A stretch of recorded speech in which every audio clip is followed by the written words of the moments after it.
Bismillahirrahmanirrahim. Assalamualaikum warahmatullahi wabarakatuh. Alhamdulillah wassalatu wassalamu ala Rasulillah wa la haula wa la quwwata illa billah. Allahumma faqihna fid din wa 'allimna ta'wil ya rahmatuka ya arhamar rahimin. Baik, ini adalah pertemuan yang ke-16 tentang pembayaran kafarat bagi pasutri yang melakukan hubungan biologis di siang hari di bulan Ramadan. Qala muallif rahimahullah ta'ala wa nafa'ana bihi wa bi'ulumihi fid dharain amin. Sekarang kita melanjutkan tentang perkataan Imam Al-Hasni Taqiyuddin Al-Hasni Al-Husaini rahimahullah ta'ala dalam kitab Kifayatul Akhyar. Qala muallif rahimahullah ta'ala wa'lam annahu kama tajibul kafaratu yajibu ta'ziru aidan.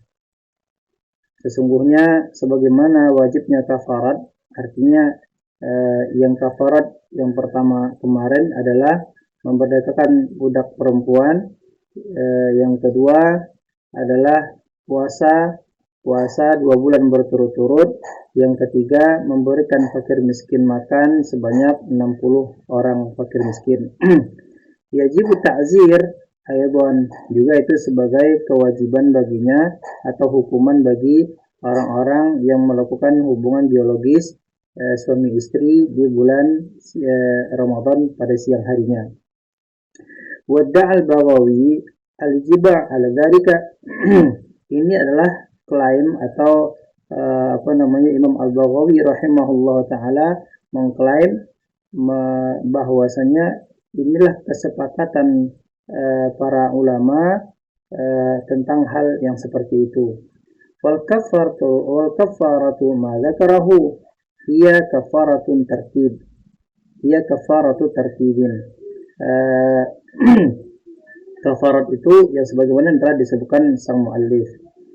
Apa dia? Kafarat tertib. Kafarat itu harus tertib, nggak boleh dilangkaukan. Yang pertama adalah memerdekakan seorang budak perempuan.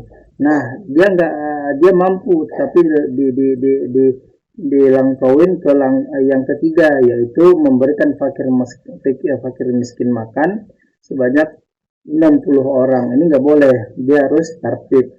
Ya, sebagaimana Rasulullah telah menyatakan secara tertib. Yang pertama adalah memerdekakan 1 orang budak perempuan, kemudian puasa 2 bulan berturut-turut, kemudian memberikan fakir miskin makan. Nah, dia harus mesti berturut-turut.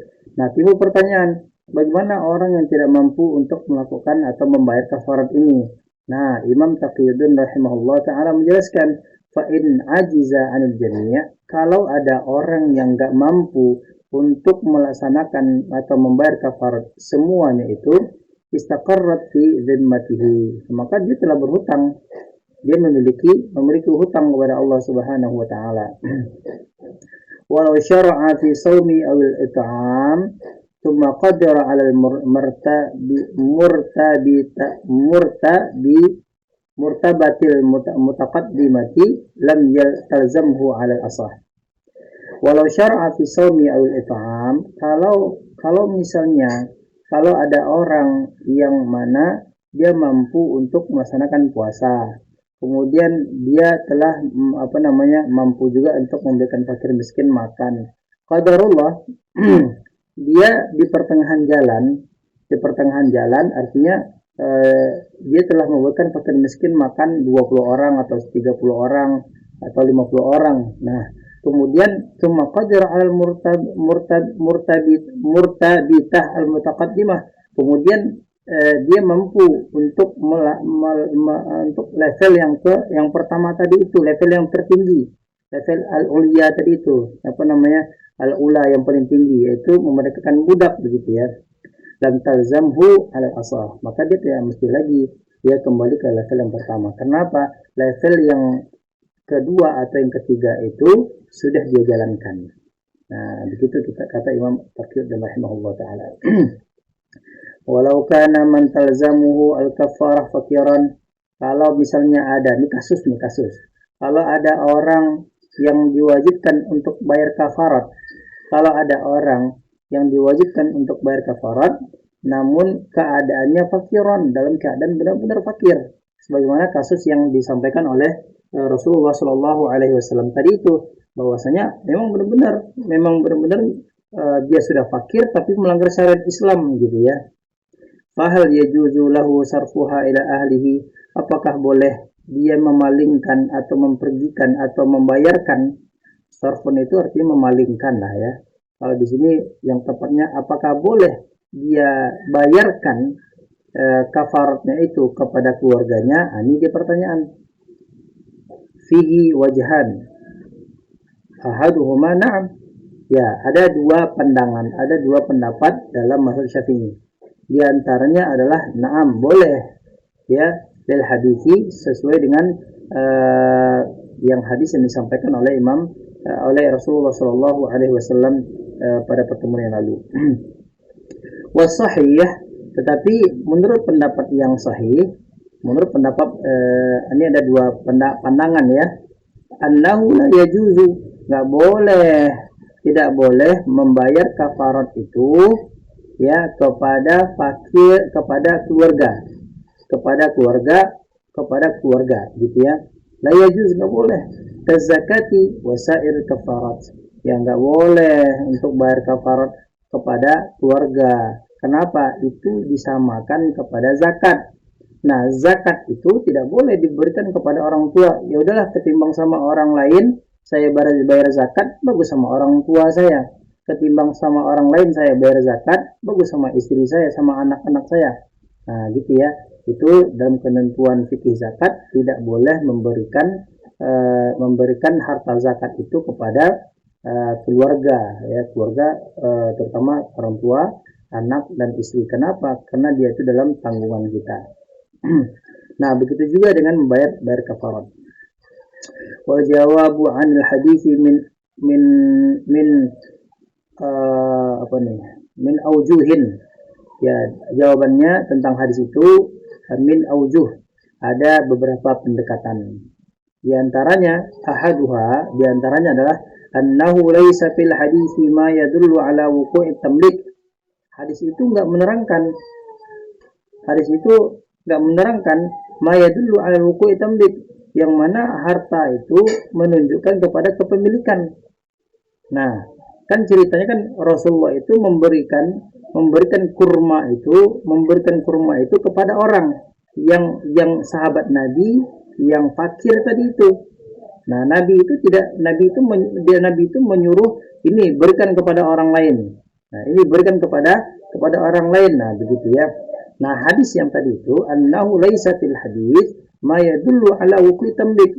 Nah, hadis itu tidak menunjukkan atas kepemilikan harta atau kepemilikan kurma tadi itu. Karena memang harta itu adalah miliknya Rasulullah Shallallahu Alaihi Wasallam, atau kurma itu adalah miliknya Rasulullah Shallallahu Alaihi Wasallam. Nah, falamma akhbarahu bihajatihi adina lahu fi it'ami li ahlihi. Nah, ketika akhbarahu, orang tersebut ya, orang yang fakir yang mendatangi istrinya itu memberikan kabar kepada Rasulullah Shallallahu Alaihi Wasallam bihajatihi, tentang hajatnya ya. Ya Rasulullah, saya ini nggak ada orang yang paling miskin di daerah ini kecuali saya. Afqar minni, nggak ada orang yang paling miskin daripadaku ya Rasulullah. Nah, bagaimana? Adina lahu fi it'ami li ahlihi. Kemudian baginda Muhammad sallallahu alaihi wasallam memberikan izin lahu, baginya fakir tersebut, fi it'ami li ahlihi, untuk memberikan makan kepada keluarganya. Nah, gitu ya. Li'anna kafarata bil mali. Kenapa? Karena pembayaran kafarat itu perlu adanya duit, yaitu menggunakan harta. Innama takunu ba'dal kifayah. Ya, kafarat itu memang diwajibkan kepada orang yang mampu saja. Nah, kepada orang yang mampu. Artinya apa? Orang yang fakir tadi itu dia ingin bayar kafarat tapi uangnya nggak ada, begitu ya. Nah, itu menandakan bahwa kalau misalnya benar-benar fakir, memang nggak mampu lagi untuk memerdekakan budak, kemudian dia tidak mampu lagi untuk berpuasa 2 bulan berturut-turut, ini benar-benar nggak mampu ya. kemudian dia nggak mampu, benar-benar nggak mampu untuk memberikan fakir miskin makan sebanyak 60 orang, maka innama takunu ba'dal kifayah. Maka kafarah itu sebenarnya diwajibkan pada orang yang mampu saja. Walaupun dia masih terhutang gitu ya, ketika dia mampu maka wajib untuk dibayar. Nah, pandangan yang ketiga, pandangan yang ketiga,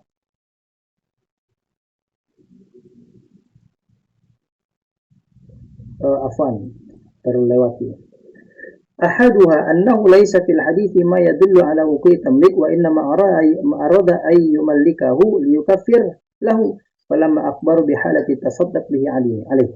Nah, ini yang tadi ya, wa innama arada ay yumallikahu liyukaffir lahu. Ya, bahwasanya Nabi Muhammad SAW memberikan kepemilikan harta itu untuk membayarkan kafar baginya. Falamma akhbaru bihalihi tasaddaqa bihi alaihi. Maka ketika orang itu memberikan kabar keadaannya, ya, maka Nabi pun bersedekah atas untuk orang yang fakir tadi itu. Nah, itu yang pertama. Yang kedua, asani annahu yuhtamalu annahu mallakahu iyahu, maaf. Annahu yuhtamalu annahu mullakuhu iyahu ay amaru ay yatasaddaqa bihi. Artinya apa? Ya, dimungkinkan atau memungkin annahu sesungguhnya bagi dia mallakahu iyah, untuk memberikan kepemilikan harta itu untuk kepada si lelaki itu, gitu ya. Maksudnya apa? Amarahu ayatasaddaqa bihi. Nabi Muhammad SAW memerintahkan kepada orang tersebut untuk menyedekahkan harta yang diberikan oleh Rasulullah SAW. Nah, sebagaimana yang telah kita yang terlangkau tadi itu, falamma akhbaru bihajatihi, ya, ketika orang tersebut memberikan kabar tentang hajatnya atau keperluannya, adina lahu fi at'ami li alihi, kemudian Rasulullah memberikan izin kepada orang tersebut untuk memberikan makan kepada keluarganya. Nah, baik, pandangan yang ketiga. Yuhtamalu anna an-nabiy sallallahu alaihi wasallam tatawwa bitakfiri anhu. Ya, kemungkinan bahwasanya Nabi Muhammad sallallahu alaihi wasallam memberikan hartanya, memberikan kurma tersebut bitakfir anhu, untuk membayar kafarat orang tersebut. Ya, jadi Nabi itu memberikan hartanya begitu ya. Supaya apa? Supaya orang tersebut membayarkan kafaratnya begitu. Wa suwira lahu sarfuhu ila ahlihi. Kemudian suwir atau sawwiru itu artinya membolehkan gitu ya. Tapi ini dimajuhulkan yang tepatnya. Wa suwira lahu sarfuhu ila ahlihi. Sarfun ini sebagai naibul fa'ilnya. Wa suwira lahu sarfuhu ila ahlihi. Dibolehkan baginya itu untuk memberikan kafarat itu kepada keluarganya. Wa takunu faidah khabar wa takunu faidatul qadari. Adapun ya pandangan kandungan maksud daripada hadis ini, annahu yajuzu lil ghairi tatawwu' bil kafarati 'ala ghairi bi idnihi. Nah, ini menandakan bahwa kebolehan untuk membayarkan kafarat atau memberikan uang kita, harta kita kepada seseorang yang benar-benar tidak mampu untuk bayar kafarat itu, dengan syarat apa? Bi idnihi, dengan izinnya, dengan izin orang yang diberikan atau dibebankan untuk membayar kafarat. Wa annahu yajuzu lil mutatawwi' sarfuha atau sarfiha ila ahli al-mukaffir. Bahwasanya boleh ya memberikan harta tersebut kemudian dipalingkan atau dibayarkan atau diarahkan kepada orang yang diwajibkan untuk kepada keluarga orang yang diwajibkan untuk bayar kafarat itu. Nah, ini boleh ya. Boleh bagi orang yang memberikan hartanya ya, kemudian diberikan kepada keluarga yang diwajibkan untuk bayar kafarat tadi itu. Wa hadhil ujubah dzakaraha Syafi'i fil ummi wallahu taala a'lam. Dan ini perkara ini telah disebutkan oleh Imam Asy-Syafi'i rahimahullah taala di dalam kitab Al-Ummiyah. Nah, kesimpulan daripada tentang pembayaran kafarat ini, ada beberapa hal yang perlu kita ketahui bersama, bahwasanya laki-laki yang wajib, hanya laki-lakilah yang wajib untuk membayar kafarat, sementara perempuan tidak diwajibkan untuk membayar kafarat. Nah, kenapa? Karena yang mendatangi itulah yang diwajibkan untuk membayar kafarat, sedangkan yang menunggu, istri maksudnya, tidak wajib untuk bayar kafarat. Nah, kalau misalnya dia tidak mampu untuk membayar kafarat, maka sejatinya dia telah berhutang kepada Allah Subhanahu wa taala. Maka harus dipaksakan dirinya untuk membayar hutang itu. Wallahu taala alam bisawab. Mudah-mudahan bermanfaat. Wassalamualaikum warahmatullahi wabarakatuh.